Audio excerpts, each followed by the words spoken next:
Hello everyone, कैसे हैं आप लोग। आपका स्वागत है आपके अपने यूट्यूब चैनल सक्सेस मिशन पे। जैसा कि आप लोगों को पता होगा, ये चैनल सीटेट के लिए और टीचिंग एग्जाम से रिलेटेड सभी एग्जामों के लिए वीडियो बनाता है। तो अभी हम इस चैनल पे आपको इंग्लिश पेडागोगी जो कि पेपर 1 और पेपर 2 में आते हैं, उससे रिलेटेड प्रीवियस ईयर का जो भी क्वेश्चन है सब करवाएंगे। तो आप मेरे साथ बने रहिए और अभी से लेके एग्जाम तक मैं जितना वीडियो बनाऊंगा वो सारे वीडियो आप देखेंगे और ऐसा करने से आपको कम से कम 25 या 25 से प्लस मार्क्स आने की पूरी संभावना है। तो चलिए शुरू करते हैं। ये प्रीवियस क्वेश्चन है, आप लोग ध्यान से देखिए और कोशिश कीजिए कि हम क्वेश्चन को समझें। पहले क्वेश्चन समझें, फिर आंसर को समझने की कोशिश करेंगे। तो चलिए पहला क्वेश्चन देखते हैं। आप इस नंबर पे ध्यान नहीं देंगे क्योंकि ये मैंने एज इट इज प्रीवियस से उठाया है, इसलिए यहाँ पे कुछ और नंबर्स शो करेगा। चलिए देखते हैं। A Hindi speaking teacher gets posted in a primary school which is in the area of Punjab. कह रहा है कि एक टीचर है जो हिंदी बोलता है और उसकी पोस्टिंग हो जाती है पंजाब में। ठीक है, आगे बढ़ते हैं। सिंस चूंकि he does not know the local language of that area, अतः वो जो टीचर है जो कि हिंदी से रिलेट करता है तो उसको पंजाबी नहीं आती है। ठीक है, तो उसे क्या करना चाहिए, ये टीचर को क्या करना चाहिए। जैसे हम एक एग्जांपल लेते हैं। मान लीजिए आपका पोस्टिंग हो जाता है पंजाब में, आप हिंदी जानते हैं, आपको पंजाबी नहीं आती है, तो आप क्या करेंगे। आप अपने ऊपर लेके देखिए कि आप वहां जाने के बाद क्या करेंगे। उस एरिया को छोड़कर अलग ट्रांसफर करेंगे अपने आप को, या फिर उस भाषा को सीखने का कोशिश करेंगे। ठीक है, या फिर वहां के बच्चों को हिंदी सिखाएंगे या इंग्लिश सिखाएंगे, उससे संबंधित ये सवाल है। तो हम ऑप्शन भी देखते हैं। पहला ऑप्शन है apply for the transfer. Transfer नहीं करेंगे क्योंकि हमको किसी चीज से छुटकारा नहीं पाना है। हमको जहां जॉब मिला वहां काम करेंगे, वहां से आने की जरूरत नहीं है। ठीक है, तो हम अलग जाने के लिए ट्रांसफर नहीं करेंगे, यानी ट्रांसफर करवाने की कोशिश नहीं करेंगे। चलिए सेकंड में देखते हैं। Motivate the community. ये कम्युनिटी किसके लिए है, ये बच्चों के लिए, जो पंजाबी बच्चे हैं उसके लिए, कि उस कम्युनिटी को मोटिवेट करेंगे टू लर्न हिंदी। नहीं, ऐसा नहीं करना है। उनकी भाषा पंजाबी है तो पंजाबी में ही हम कोशिश करेंगे कि उनको पढ़ाएं। ठीक है, आगे देखते हैं। ठीक है, as it is a national official language, जैसा कि ये जो हिंदी है नेशनल लैंग्वेज है और ऑफिशियल लैंग्वेज है, इसलिए हिंदी सिखाना है नहीं, ऐसा नहीं करना है।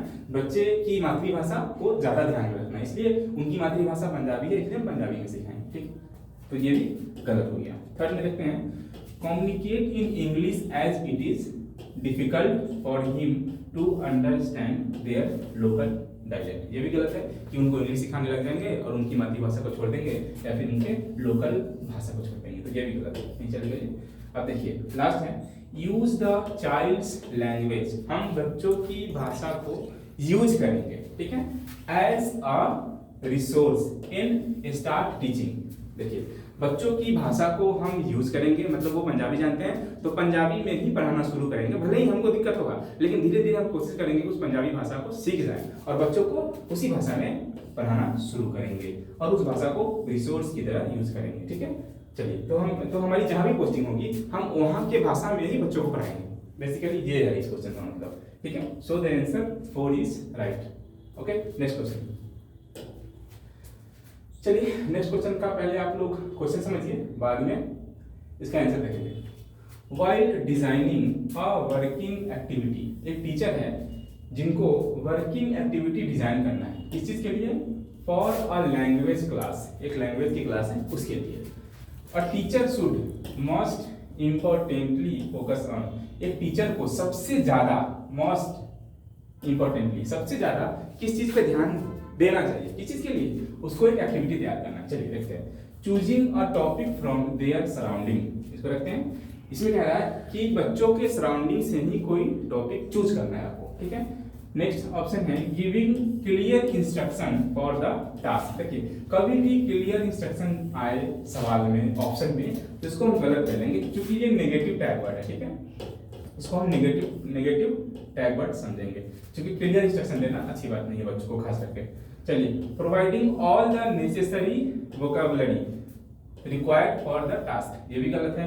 वोकैबुलरी पे ध्यान नहीं देना है, हमको अंडरस्टैंडिंग पे ध्यान देना है। हमें बच्चों के अंदर ज्ञान का निर्माण करवाना है, ना कि वोकैबुलरी का। वोकैबुलरी तो बच्चे अलग से भी सीख जाएंगे, तो ये भी गलत हो गया। असाइनिंग एन ऑथेंटिक, ये ऑथेंटिक पीस भी नेगेटिव टैग वर्ड होता है, तो इसको भी छोड़ देना है, ऑथेंटिक पीस नहीं कहना है। ऐसे भी अगर आप देखें तो इसमें सबसे अच्छा ऑप्शन कौन लग रहा है आपको, तो ये लग रहा है सराउंडिंग। सराउंडिंग मतलब वातावरण, बच्चों के वातावरण से ही कोई टॉपिक चूज करेंगे, तभी बच्चे उस चीज को अच्छे से समझ पाएंगे, सीख पाएंगे। तो वो क्या इसका फर्स्ट आंसर, ठीक है। नेक्स्ट पे चलते हैं, क्वेश्चन देखिएगा पहले, उसके बाद आंसर। चलिए, some children do not have exposure, कुछ बच्चे हैं जिनको एक्सपोजर नहीं मिलता, एक्सपोजर मतलब मौका नहीं मिलता, किस चीज के लिए, to English outside the classroom, मतलब कुछ बच्चे ऐसे हैं जिनको क्लास के बाहर इंग्लिश बोलने, सुनने, पढ़ने का मौका नहीं मिलता है। सो अतः द टीचर्स प्रोफिशिएंसी, टीचर की जो निपुणता है इंग्लिश में, और वो भी स्पोकन इंग्लिश में, इज एसेंशियल बिकॉज, क्वेश्चन का मतलब समझिए कि ये क्वेश्चन कह रहा है कि कुछ बच्चे क्लास में इंग्लिश अच्छे से नहीं सीख पाते हैं, अगर सीखते भी हैं तो उनको वो क्लास के बाहर प्रैक्टिकली उपयोग नहीं कर पाते। तो एक टीचर का जो प्रोफिशिएंसी है, निपुणता है, वो बच्चों को कैसे मदद करेगा। चलिए, the first option is the teacher can give more time to grammar drill. देखिए, ग्रामर ड्रिल जब भी आएगा ये नेगेटिव टैग वर्ड है, इसको नहीं लेना है। The teacher can edit the errors in students learning process, नहीं चलेगा, क्योंकि स्पोकन से रिलेटेड बात है, तो एडिट वगैरह ये सब नहीं चलेगा। The students may listen to and process the new language before they actually communicate in it. चलिए इसको देखते हैं, अभी 4 नंबर लेते हैं। स्टूडेंट्स कैन इमिटेट, देखिए ज्यादा सही है, इमिटेट जब भी आए ये पॉजिटिव वर्ड होता है, प्रैक्टिस करेगा, एंड ड्रिल करेगा, खोजबीन करेगा। द स्टेटमेंट, स्टेटमेंट और सेंटेंस ये दोनों जो टीचर के द्वारा बोला जाएगा, यूज बाय द टीचर। देखिए इसको सीधा आंसर समझते हैं, ये राइट होगा। क्या कह रहा है कि जो बच्चे हैं ना वो दोहराएंगे बातों को, स्टेटमेंट मतलब जो टीचर बोलेंगे, और सेंटेंस मतलब जो शब्द होते हैं या वाक्य होते हैं, ठीक है। तो इन वाक्य को, इन सेंटेंस को बच्चे दोहराएंगे, प्रैक्टिस करेंगे, ड्रिल करेंगे टीचर के द्वारा बोली गई और कही गई बातों को, तो ये ज्यादा सही है। अतः हम ये कह सकते हैं कि टीचर अगर स्पोकन में अच्छा है तो उनकी बातों को बच्चे दोहराएंगे, प्रैक्टिस करेंगे, सीखेंगे, ठीक है। तो ये 3 ऑप्शन सही नहीं था, 4 ऑप्शन यहाँ सही है। चलिए नेक्स्ट करते हैं, ठीक है। देखिए नेक्स्ट क्वेश्चन, ये क्वेश्चन काफी इंपॉर्टेंट है और ये प्रैक्टिकल आधारित है। चलिए नेक्स्ट देखते हैं, ये क्वेश्चन लैंग्वेज, ये ओरल लैंग्वेज पे बात करता है ये question. Which are the following classroom practices help a teacher to develop oral language among the students. क्या कह रहा है कि बच्चों में ओरल लैंग्वेज को बढ़ावा देने के लिए हम क्या करेंगे, ठीक है। तो ये क्वेश्चन बहुत ही इंपॉर्टेंट है, ये प्रैक्टिकल आधारित क्वेश्चन है। चलिए इसका आंसर देखते हैं। Chorus reading of the text with the teacher. चलिए कोरस रीडिंग क्या होता है? कोरस रीडिंग कहने का मतलब है कि जैसे टीचर पहले बोलेगा, उसके पीछे पीछे बच्चे बोलेंगे, उसको बोलते हैं कोरस रीडिंग। कोरस रीडिंग सिर्फ टीचर ही नहीं, बच्चे भी करते हैं आपस में। जैसे 1-2 बच्चे सामने खड़े हुए हैं और उसके पीछे से और बच्चे बोलेंगे तो उसको कोरस रीडिंग बोलते हैं। जैसे कि प्रार्थना वगैरह होता है स्कूल में, तो वो भी एक तरह से कोरस रीडिंग का एग्जाम्पल है। चलिए फिर है chorus recitation, individual recitation of the poem after memorising it. चलिए ये जब कभी भी मेमोराइजिंग आएगा, मेमोरी आएगा तो ये गलत हो जाएगा। जैसा कि आप लोगों को पता ही है कि याद नहीं करवाना है, रटवाना नहीं है, तो ये वर्ड हमारा नेगेटिव रहता है। ये है नेगेटिव टैग वर्ड, इसको छोड़ देना है। पार्टिसिपेटिंग इन रोल प्ले, देखिए जब कभी भी रोल प्ले आएगा तो इसकी बहुत ज्यादा संभावना होती है कि ये सही हो सकता है, क्योंकि ये पॉजिटिव होता है। On any one of their favourite scene, कह रहा है कि बच्चों को उसके उनके फेवरेट सीन पे रोल प्ले करवाना, ठीक है। बच्चों के उनके फेवरेट सीन पे, सीन मतलब कोई दृश्य हो सकता है, कोई नाटक हो सकता है, कोई कहानी हो सकता है, ठीक ना, उस पे अगर आप रोल प्ले करवाते हैं तो बच्चे अच्छे से सीखते हैं, तो ये सही है। और यहाँ पे ऐसे भी ओरल लैंग्वेज की बात हो रही थी, तो ओरल मतलब बोलना वाला काम रोल प्ले में ही हो सकता है, ठीक है। लास्ट नहीं देखेंगे, छोटे से इसको। प्रैक्टिसिंग द करेक्ट प्रोनाउंसिएशन, देखिए जब कभी भी करेक्ट प्रोनाउंसिएशन आएगा तो इसको बिल्कुल काट देना है। करेक्ट प्रोनाउंसिएशन हमेशा नेगेटिव वर्ड होता है, ठीक है, इसको काट देना है, ठीक है। नेक्स्ट क्वेश्चन देखते हैं। दोस्तों आप लोगों को कैसा लग रहा है वीडियो ये बताइएगा। अगर अच्छा लग रहा है तो चैनल को जरूर सब्सक्राइब करें, लाइक भी कर दें। अगर कुछ आपको नहीं समझ में आ रहा है तो कमेंट करें, और आप कमेंट करके पूछ सकते हैं, और अपने दोस्तों के साथ शेयर भी कर दें इस वीडियो को। अगर आप टीचिंग से रिलेटेड किसी भी एग्जाम का तैयारी कर रहे हैं तो आप इस चैनल से जुड़ सकते हैं। चलिए ठीक है, देखते हैं एक next question. In a constructivist classroom language learning would most importantly be based on. देखिए हम इस वर्ड पे फोकस करेंगे, कंस्ट्रक्टिविस्ट, जिसको हम हिंदी में बोलते हैं संरचनावाद या रचनावाद, जिसमें बालक खुद से चीजों को करके सीखता है, बालक कर करके सीखता है, अनुभव पे आधारित वो ज्ञान अर्जित करता है, मतलब अनुभव करता है, एक्सपीरियंस करता है, चीजों को खुद से करके सीखता है। तो उसके लिए सबसे ज्यादा इंपॉर्टेंट क्या हो सकता है?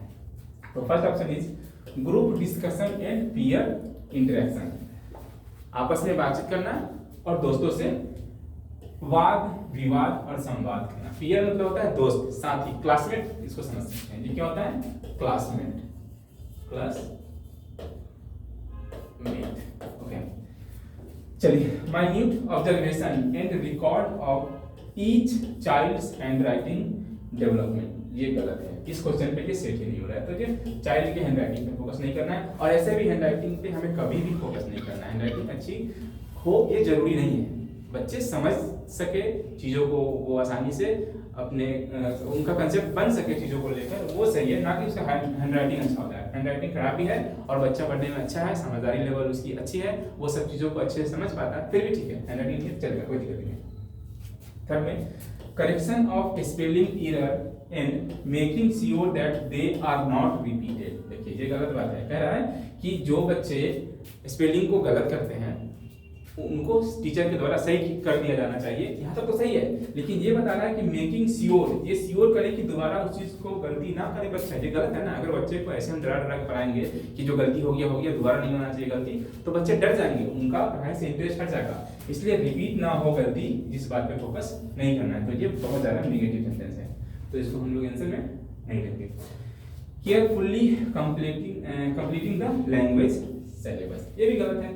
सिलेबस कंप्लीट हो ये जरूरी नहीं है, सिलेबस में जो चीजें दी गई हैं वो बच्चे तक सही से पहुंच जाए, बच्चे उन चीजों को अच्छे से समझ ले, ये जरूरी है, ना कि समय पर सिलेबस खत्म हो। अगर सिलेबस नहीं भी खत्म हो रहा है, अगर 10% सिलेबस बच भी जा रहा है तो कोई दिक्कत नहीं। अगर 90% बच्चे समझ गए हैं तो इतना मैनेज हो सकता है। अगर हम किसी बच्चों को 100% सिलेबस पूरा कर दिए और समझने के लिए वो 40% ही समझा है तो बेकार है ना। उससे अच्छा है कि 90% समझे, 10 छूट जाए।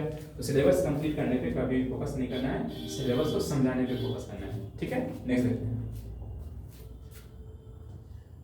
चलिए ये क्वेश्चन पढ़िएगा आप लोग और खुद से आंसर देने की कोशिश कीजिएगा। ये क्वेश्चन बहुत ही ज्यादा इंपॉर्टेंट है और ये आसान भी है थोड़ा सा, ठीक ना। देखते हैं, as a language teacher which one of the following is most important for you regarding teaching of grammar. कह रहा है कि ग्रामर सिखाने के लिए, अगर आप एक लैंग्वेज टीचर हैं तो ग्रामर सिखाने के लिए सबसे अच्छा मेथड इसमें से कौन सा है? सबसे अच्छा ऑप्शन आपको कौन सा लग रहा है ग्रामर सिखाने के लिए? देखते हैं। तो सबसे पहले हम एक को तो काट देंगे, ये अब ज्यादा बताने की जरूरत नहीं है, आप लोग जानते ही हैं। मेमोराइजेशन, याद करना हमेशा नेगेटिव है, तो इसको हटा देना है। अवॉइडिंग ग्रामर रूल्स, इसको पूरा अवॉइड भी नहीं करेंगे, थोड़ा बहुत ग्रामर रूल तो आना ही चाहिए ना, टीचर को भी आना चाहिए और बच्चों को भी आना चाहिए। फिर है यूजिंग फंक्शनल अप्रोच। देखिए ये सही है, फंक्शनल मतलब फंक्शन, किसी भी सेंटेंस में नाउन होता है, प्रोनाउन होता है, वर्ब होता है, एडजेक्टिव होता है, कंजक्शन होता है, ये सब कैसे फंक्शन करता है सेंटेंस में, इससे रिलेटेड चीजों को हम फंक्शनल अप्रोच में पढ़ते हैं। फिर है यूजिंग ग्रामर ट्रांसलेशन मेथड, ये नेगेटिव है। केवल ग्रामर ट्रांसलेशन मेथड, जिसको हम जीटीएम बोलते हैं, उसकी सहायता से अगर हम पढ़ाई करवाएंगे तो बच्चे सिर्फ रटने पे ध्यान देंगे, समझेंगे नहीं, तो ये गलत है। तो फंक्शनल अप्रोच है right answer. Okay, next question.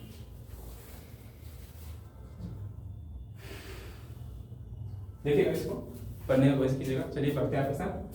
Which one of the following is a correct statement about a text book. कह रहा है कि एक पुस्तक के बारे में, टेक्स्ट बुक मतलब होता है पुस्तक, ठीक है। तो एक पुस्तक के बारे में इसमें से कौन सा ऑप्शन सही है? ठीक है, आइए आप लोग साथ में पढ़िए।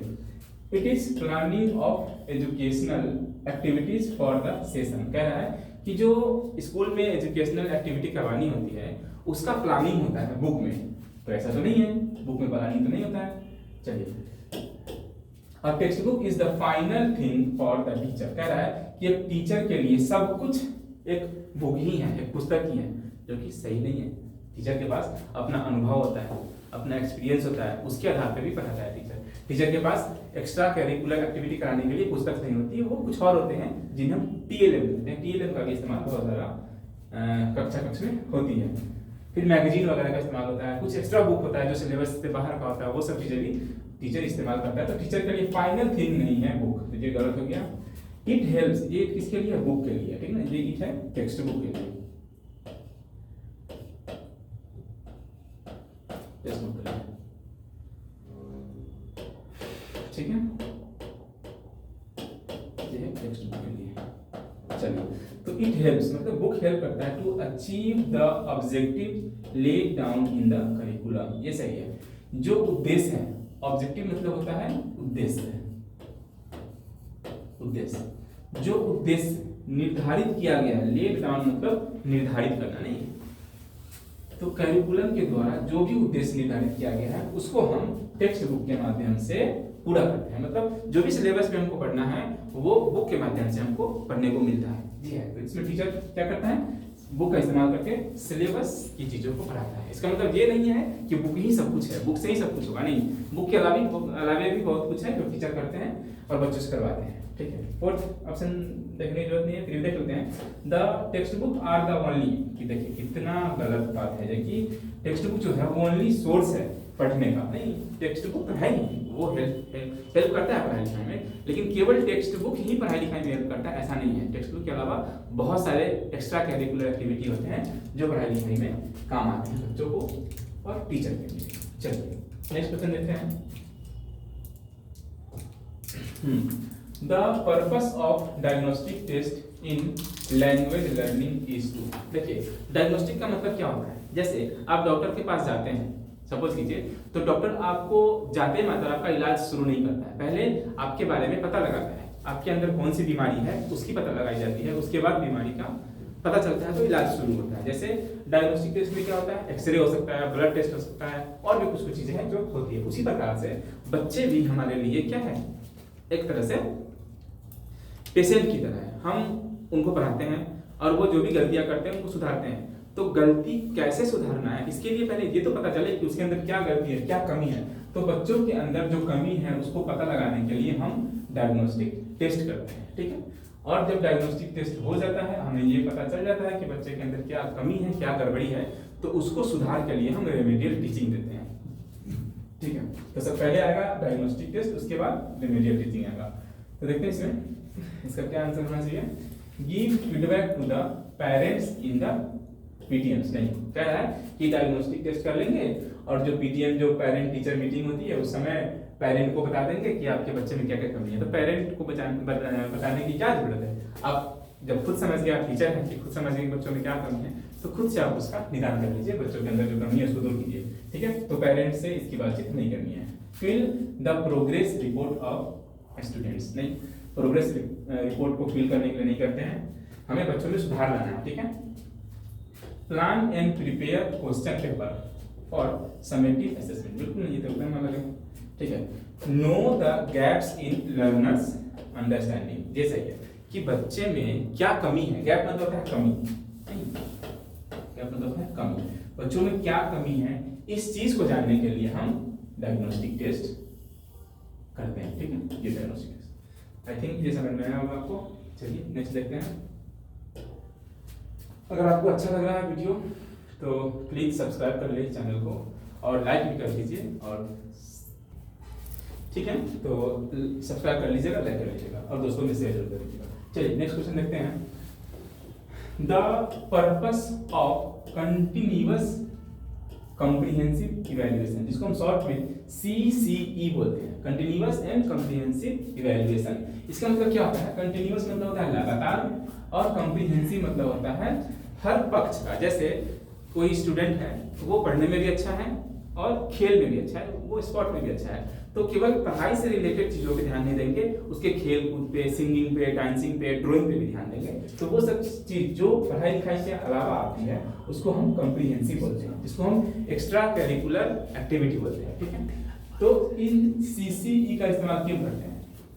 To assess the students understanding of the text book. कह रहा है कि बच्चों के अंदर टेक्स्ट बुक को लेकर क्या अंडरस्टैंडिंग है, बच्चा बुक से कितना सीखा है, इसको जानने के लिए करते हैं? बिल्कुल नहीं, ऐसा नहीं होता है।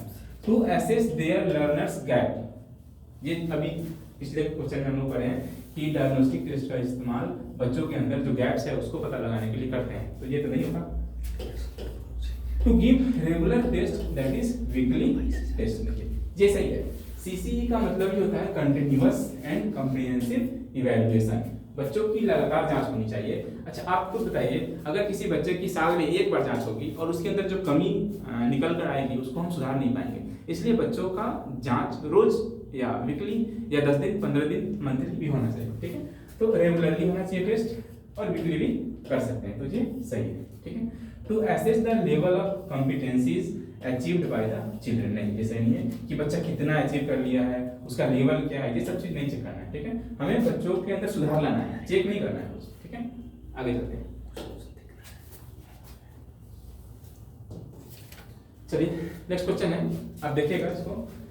Under which act did language get the status of the associate official language? देखिए एक होता है एसोसिएट ऑफिशियल लैंग्वेज और एक होता है सीधा ऑफिशियल लैंग्वेज। जब कभी भी ऑफिशियल लैंग्वेज पूछे तो वो हमारा हिंदी होता है, और जब कभी भी एसोसिएट ऑफिशियल लैंग्वेज पूछे तो वो इंग्लिश होता है। देखिए इसमें पूछा है इंग्लिश के बारे में, तो इंग्लिश क्या हो जाएगा हमारा? Associate official language. इसको डायरेक्ट याद कर लेना, ठीक है।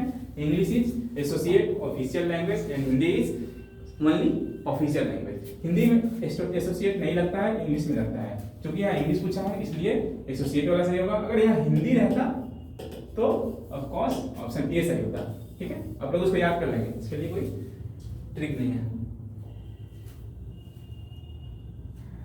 Next question, a teacher is appreciating a child for his overall language use. Overall language use, देखिए एक टीचर है और एक बच्चा है, उस बच्चे को ये टीचर अप्रिशिएट कर रही है। क्यों? क्योंकि वो बच्चा हर तरीके से भाषा का इस्तेमाल कर पा रहा है, बोलने में भी, लिखने में भी, और सुन भी लेता है अच्छे से और समझ लेता है। तो ओवरऑल लैंग्वेज यूज की बात जब कभी भी आएगी तो आप सीधा होल लैंग्वेज के साथ जाएंगे। होल में सब कुछ आता है, लिसनिंग भी आता है, रीडिंग भी आता है, स्पीकिंग भी आता है और राइटिंग भी आता है, ठीक है। तो होल लैंग्वेज में ये सब चीजें आता है। और चूंकि यहाँ पे एक टीचर है जो अप्रिशिएट कर रही है एक बच्चे को जो होल लैंग्वेज का इस्तेमाल कर रहा है, तो वो होल लैंग्वेज हो जाएगा इसका आंसर, ठीक है। आगे बढ़ते हैं। नेक्स्ट क्वेश्चन है हमारा, which approach lays a lot of emphasis on habit formation. देखिए इस हैबिट से हम पकड़ेंगे आंसर को। हैबिट मतलब क्या होता है? आदत। आदत, हैबिट मतलब आदत। तो आदत का निर्माण इसमें से किस अप्रोच में होगा, खुद बताइए। देखिए कॉग्निटिव मतलब होता है संज्ञान, कॉग्निटिव मतलब होता है संज्ञान, बुद्धि से संबंधित, ज्ञान से संबंधित, जो जीन पैसेज पे बात करते हैं, ठीक है। फिर कम्युनिकेटिव अप्रोच, कम्युनिकेटिव कहने का मतलब है बातचीत करना, आपस में अपनी आइडिया को शेयर करना, दैट इज कम्युनिकेटिव अप्रोच। तो ये भी नहीं होगा, ये भी नहीं होगा। हैबिट फॉर्मेशन, हैबिट मतलब आदत। देखिए बिहेवियर मतलब आदत होता है, आप लोग जानते ही होंगे। अगर किसी का आदत खराब है तो हम बोलते भी हैं कि उसका बिहेवियर अच्छा नहीं है, ठीक है। तो जब कभी भी हैबिट फॉर्मेशन की बात होगी तो बिहेवियर अप्रोच हो जाएगा। इलेक्ट्रिक अप्रोच कुछ और होता है, ये कभी बाद में बताएंगे, ठीक है। नेक्स्ट करते हैं। चलिए ये क्वेश्चन थोड़ा इंपॉर्टेंट है, ये बहुत ही ज्यादा इंपॉर्टेंट है क्योंकि इससे एक क्वेश्चन पक्का आता है बीबीआई, जो कि हार्वर्ड गार्डनर से रिलेटेड है। हार्वर्ड गार्डनर एक थ्योरी देते हैं जो कि लैंग्वेज से रिलेटेड है। वो कहते हैं कि लैंग्वेज 8 प्रकार के होते हैं, ठीक है। तो उसी 8 प्रकार में से एक प्रकार यहाँ पे पूछा गया है जो कि क्या है? लैंग्वेज से रिलेटेड, ठीक है। तो लैंग्वेज से रिलेटेड कौन सा ऑप्शन इसमें सही होगा? In the context of theory of multiple intelligence. Multiple intelligence कभी कभी डायरेक्ट पूछ देगा, किसने दिया? तो हार्वर्ड गार्डनर दिया, ठीक है। तो हार्वर्ड गार्डनर ने जो मल्टीपल इंटेलिजेंस दिया उसमें which one of the following intelligence is related to language. इसमें से कौन सा इंटेलिजेंस है जो लैंग्वेज से रिलेटेड है। इसमें से कौन सा इंटेलिजेंस है जो लैंग्वेज से रिलेटेड है? देखिए वोकैबुलरी जैसा वो कुछ दिए नहीं है, विजुअल दिए हैं, फ्लुएंसी भी नहीं दी है, तो दो तो ऐसे ही कर सका क्योंकि उन्होंने 8 प्रकार बताया था बुद्धि का, उसमें से ये दोनों है ही नहीं, तो इसको ऐसे ही काट देंगे। ये दोनों है, इस दोनों में से आपको कौन लग रहा है? अब देखिए अगर हम बात करते हैं लैंग्वेज की, तो लैंग्वेज जैसा कौन साउंड कर रहा है, लिंग्विस्टिक या विजुअल? तो ऑफकोर्स आपको समझ में आ गया होगा कि लैंग्वेज लिंग्विस्टिक से रिलेटेड है, तो ये लिंग्विस्टिक वर्बल इंटेलिजेंस इसका आंसर सही हो जाएगा। ठीक है, नेक्स्ट चलते हैं, सेकेंड लास्ट क्वेश्चन है ये। हाँ, बैनिशिंग मतलब बैन लगाना, किसी चीज पे रोक लगाना, उसको बोलते हैं banishing. Mother tongue in the classroom is the characteristic feature of dash method. कह रहा है कि अगर आप मदर टंग पे रोक लगा देते हैं, बैनिश कर देते हैं मदर टंग को, तो इसमें से ये जो रोक लगाना है मदर टंग पे, किस मेथड का वो कैरेक्टरिस्टिक्स है, मतलब किस मेथड में मातृभाषा बोलने पे रोक लगा देते हैं, बताइए जरा। तो इसका आंसर होगा डायरेक्ट मेथड में। नाम से स्पष्ट है, डायरेक्ट मेथड। डायरेक्ट मतलब आपको डायरेक्ट इंग्लिश बोलना है। जैसे आप लोगों ने सुना भी होगा कि बड़े बड़े स्कूल जो होते हैं वहाँ पे सिर्फ इंग्लिश में बात करनी होती है। अगर कोई बच्चा हिंदी बोल देता है तो उसको 20 रुपए या 50 रुपए 30 रुपए पेनल्टी भरना पड़ता है। मतलब अगर आप हिंदी बोलते हैं तो आपको फाइन देना पड़ेगा। तो इसका मतलब उस स्कूल में कौन सा मेथड चल रहा है? Direct method. ठीक है, डायरेक्ट मेथड मतलब आपको सिर्फ और सिर्फ इंग्लिश यूज करना है, हिंदी नहीं करना है। बाइलिंगुअल में आप दो भाषा का इस्तेमाल कर सकते हैं। ग्रामर ट्रांसलेशन में ग्रामर का इस्तेमाल होता है। नेचुरल मतलब होता है नेचुरल मेथड, जिसमें बच्चा अपने आसपास के भाषा को सीखता है, अपनी मातृभाषा को सीखता है। ठीक है, नेचुरल मेथड से रिलेटेड कभी कभी क्वेश्चन पूछता है कि ये मेथड किसने दिया, तो आप याद रखेंगे एक मनोवैज्ञानिक है क्रेसन। ठीक है, क्रेसन, तो क्रेसन ने दिया था नेचुरल मेथड, इसको आप लोग याद रखेंगे। चलिए लास्ट क्वेश्चन देखते हैं। ये क्वेश्चन बहुत ज्यादा इंपॉर्टेंट है, ये आता है, और ये सिंटेक्स और सिमेंटिक्स, यही दो है जो ऑप्शन बनता है ऐसे सवाल में। तो हम कैसे पहचाने कि इस क्वेश्चन में, इस पार्टिकुलर क्वेश्चन में सिमेंटिक्स होगा कि सिंटेक्स होगा? चलिए इसका हम ट्रिक बताते हैं। पहले क्वेश्चन पढ़ लेते हैं, क्या कहता है? Dash deal with the level of meaning in language, मतलब लैंग्वेज में मीनिंग से रिलेटेड कौन सा टर्म है जो डील करता है, कौन सा टर्म लैंग्वेज से मीनिंग से रिलेटेड। चलिए तो पहले हम देखते हैं सिंटेक्स और सिमेंटिक्स। देखिए सिमेंटिक्स में हमको एम दिख रहा है, एम, और एम फॉर मीनिंग, ये एक ट्रिक है, आप लोगों को याद करना पड़ेगा, एम फॉर मीनिंग। और सिंटेक्स में एम नहीं है, सिंटेक्स में एम नहीं है। तो जब कभी भी मीनिंग से रिलेटेड चीजें पूछे तो आप जाएंगे